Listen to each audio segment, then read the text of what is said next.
കാടുകളിലെ വന്യതയുടെയും കരുത്തിൻ്റെയും പ്രതീകമായ സിംഹവും കടുവയും ഒരേ സമയം തനതായ പ്രകൃതിദത്ത സാഹചര്യങ്ങളിൽ സ്വതന്ത്രമായി ജീവിക്കുന്ന ഭൂമിയിലെ ഒരേ ഒരു ഇടമേതെന്ന് അറിയാമോ?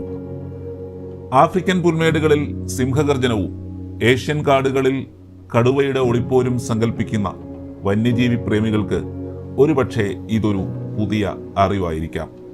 കാട്ടിലെ രണ്ട് മഹാരാജാക്കന്മാരും പ്രകൃതിയാൽ ഒന്നിച്ച് സ്വന്തം സ്വാഭാവിക അന്തരീക്ഷത്തിൽ വസിക്കുന്ന ഭൂമിയിലെ ഒരേ ഒരു രാജ്യം മറ്റെങ്ങുമല്ല, നമ്മുടെ ഭാരതമാണ്. International union for conservation of നേച്ചറിന്റെ കണക്കുകൾ പ്രകാരം ലോകത്ത് കടുവയും സിംഹവും ഒരുമിച്ച് കാടുകളിൽ വാഴുന്ന ഒരേ ഒരു ലക്കി കൺട്രി ഇന്ത്യയാണ്.